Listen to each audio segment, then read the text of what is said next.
আজকে যে সত্য ঘটনাটা শুরু করছি সেটা উত্তরাখণ্ডের রাজেশ আর দিল্লির ববিতা দুজনের প্রেম কাহিনী। রাজেশ নৈনিতালের উত্তরাখণ্ডের তিনিয়াপুর বলে একটা জায়গা, সেখানকার বাসিন্দা, বয়স 25 বছর। সে দিল্লির জনকপুরীর সিটি মলের একজন সেলসম্যান। এদিকে ববিতার বয়স কিন্তু রাজেশের থেকে 1 বছর বড়। সে দিল্লির মহিন্দ্রা পার্কের বাসিন্দা। বাবা মায়ের সে একমাত্র মেয়ে। তার একজন ছোট ভাইও আছে। ভাইয়ের নাম তরুণ, বাবার নাম ডালিরাম, মায়ের নাম লক্ষ্মী দেবী। তো সে নিজের বন্ধু বান্ধবদের সাথে একদিন গ্রুপ করে সিটি মলে যায়। সিটি মলে গিয়ে তার প্রথম পরিচয় হয় রাজেশের সাথে। তার রাজেশকে খুব ভালো লেগে যায়। রাজেশও যে তার প্রতি ইন্টারেস্টেড সে বুঝতে পারে। তারপরে সে বেশ কয়েকবার একা, কখনো কখনো বন্ধুদের সাথে সিটি মলে গেছে। বারবার গিয়ে সে রাজেশের সাথে কথা বলেছে, রাজেশের সাথে দেখা করেছে। রাজেশও বুঝতে পারে যে তার জন্যেই এই মেয়েটা বারবার আসছে সিটি মলে। দুজনের মধ্যে নাম্বার আদান প্রদান হয়। তারপরে শুরু হয় ফোন কলে লম্বা লম্বা কথা, চ্যাটিং। তারপরে দুজনের মধ্যে সাক্ষাৎ হয়। শুধু সাক্ষাৎ নয়, তাদের প্রেম শুরু হয়, আর ব্যাপারটা যায়, মাঝে মাঝে তারা ফিজিক্যাল রিলেশনেও লিপ্ত হতো। তারপরে শুরু হয় লকডাউন। দুজনের ততটা সাক্ষাৎ আর হয় না, কিন্তু এই সময় ববিতা বুঝতে পারে সে প্রেগনেন্ট। সে ব্যাপারটা রাজেশকে জানায়। রাজেশ খুব দুঃখিত হয়। রাজেশ এক্ষুনি এই ব্যাপারগুলো চাইছিল না। তো রাজেশ ববিতাকে অনেক বোঝায়। একটা প্রাইভেট হসপিটালে তাকে নিয়ে গিয়ে তার অ্যাবর্শন করানো হয়। ববিতা কিন্তু রাজি ছিল না। কিন্তু তার প্রেমিক রাজেশ তাকে বলে যে এটা যদি সে করে তাহলে সম্পর্কটা চলবে, কারণ কি তার এখন অনেক দায়িত্ব রয়েছে, সে এক্ষুনি বিয়ে করতে পারবে না, তো সেই জন্য অ্যাবর্শনটা করতেই হবে। ববিতা রাজি হয়ে যায়, অ্যাবর্শন হয়ে যায়। ববিতা নিজের বাড়ি চলে যায়, রাজেশও চলে যায়। ববিতা লক্ষ্য করে রাজেশ তার সাথে আর কথা বলতে চাইছে না। 2020 জুন মাসে ববিতার অ্যাবর্শন হয়ে যায়। লকডাউন চলছিল, কিন্তু লকডাউনে কিছু কিছু ছাড়ও ছিল। তারপর থেকে সে কিন্তু বারবার চেষ্টা করে রাজেশের সাথে কথা বলার। রাজেশ কিন্তু বেশিরভাগ সময় ফোন রিসিভ করে না, সে কথা বলতেই চাইছিল না। ববিতা বোঝে যে রাজেশ তাকে অ্যাভয়েড করছে, তার ফোন কলগুলো ইগনোর করছে। তার খুব রাগ হয়। সে নিজের মাকে, বাবাকে, ভাইকে ব্যাপারগুলো জানায়। 14 জুলাই পুলিশ স্টেশনে রাজেশের বিরুদ্ধে একটা এফআইআর করে যে বিয়ে করার কথা বলে সহবাস করেছে, তাদের মেয়েকে ঠকিয়েছে। তাদের কাছে অনেক কিছু প্রমাণও ছিল। এবার পুলিশ রাজেশকে অ্যারেস্ট করে। অ্যারেস্ট করার পরে রাজেশকে জেলেও যেতে হয়। বেশ কিছু সময় রাজেশ জেলেই থাকে। রাজেশের বাড়ির লোকজন এবার ববিতার বাড়ির লোকজনের সাথে কথা বলতে চাইছিল, যাতে রাজেশকে জেল থেকে তারা বের করতে পারে। তারা অনেক চেষ্টার পরেও কিন্তু রাজেশকে জেল থেকে ছাড়িয়ে আনতে পারেনি। 8 আগস্ট দুই বাড়ির লোকজনের মধ্যে কথা হয়। প্রথম দিকে ববিতার বাড়ির লোকজন রাজি ছিল না, কিন্তু পরবর্তীকালে ববিতার বাড়ির লোকজন অক্টোবর মাসের দিকে রাজি হয়ে যায় যে চলো ঠিক আছে, আমরা কেস তুলে নিচ্ছি, আমাদের মেয়ের সাথে তোমাদের ছেলের বিয়ে দিতে হবে। সেটাই ঠিক হয়ে যায়, সেটাই হয়। 29 অক্টোবর ববিতার বাড়ির লোকজন কেস তুলে নেয়। নভেম্বরে সে জেল থেকে বাইরে বেরিয়ে আসে। সে নিজের বাড়ি চলে যায়।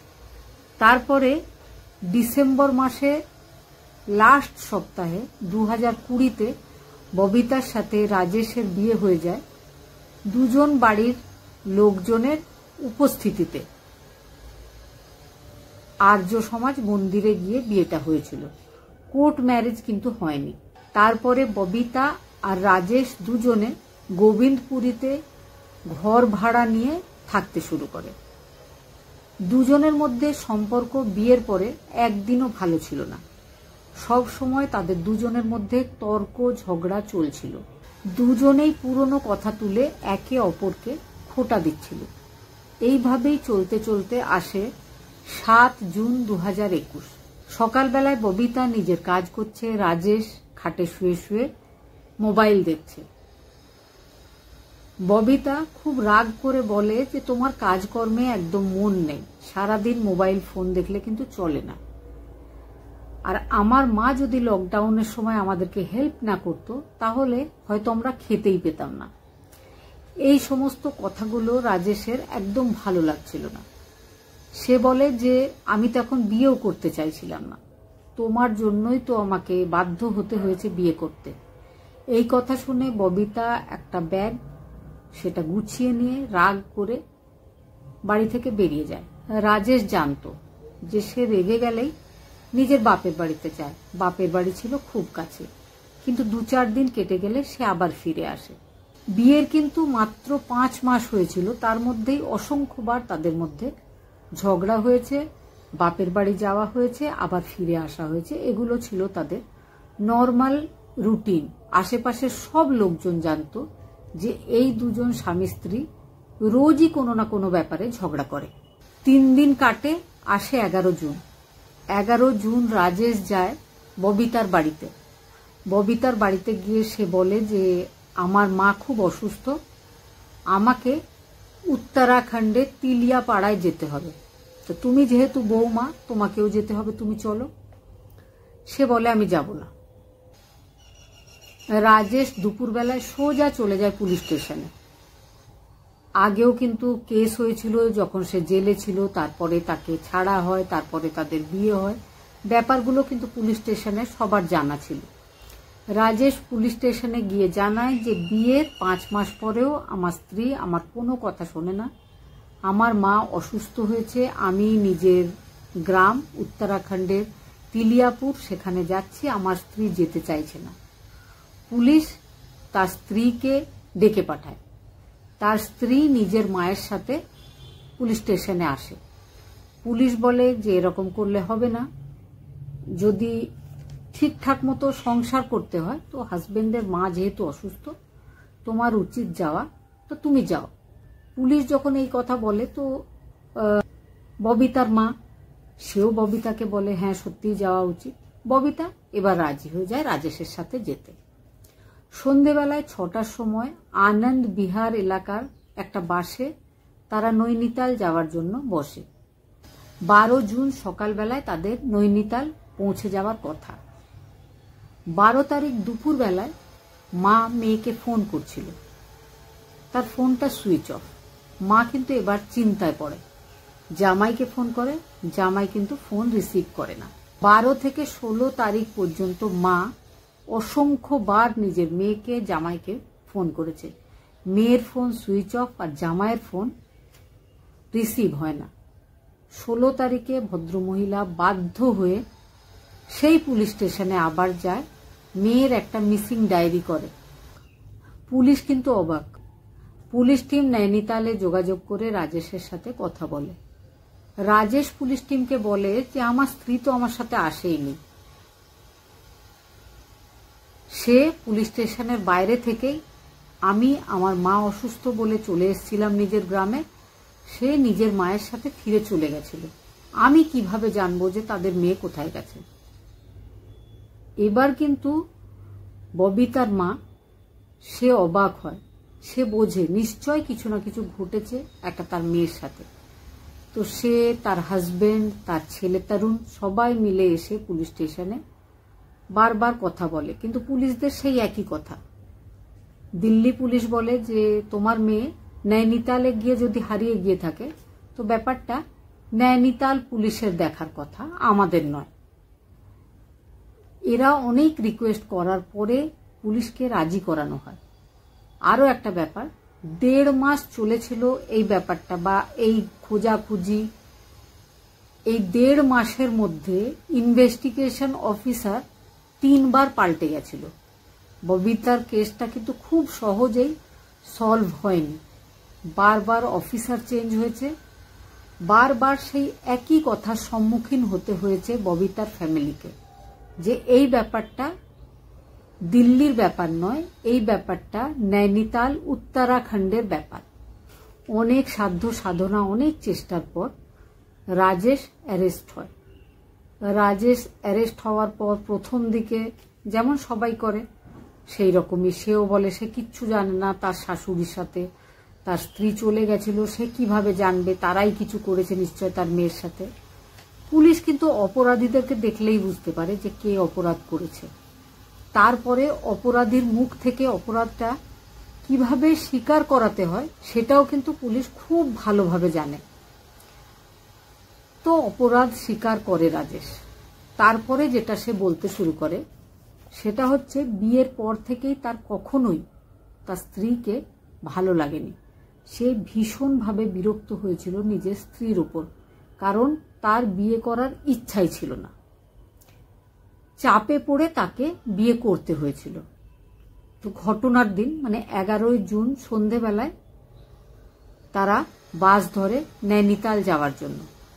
নেক্সট ডে সকালবেলায় 9টার সময় তারা নৈনিতালে নামে। সেখান থেকে 12 কিলোমিটার হাঁটা পথ সে নিজের স্ত্রীর সাথে হেঁটে হনুমানগড়ি বলে একটা জায়গা, যেখানে একটা হনুমান মন্দির আছে, সেখানে গিয়ে পৌঁছায়। তার স্ত্রীকে সে বলেছিল কোনো গাড়ি নেব না, আমরা হেঁটে হেঁটেই যাব, ওয়েদার খুব ভালো।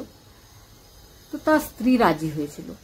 সেই মন্দির পর্যন্ত রাস্তাটা, সেখানে কিন্তু প্রায় লোকজন হেঁটেই যায়, আর সেই রাস্তাটা ছিল রাজেশের গ্রামে যাওয়ার রাস্তা। সেই রাস্তায় তারা দুজন স্বামী স্ত্রী ব্রেকফাস্ট করে, চা খায়, তারপরে আবারও কিছু দূর হাঁটে।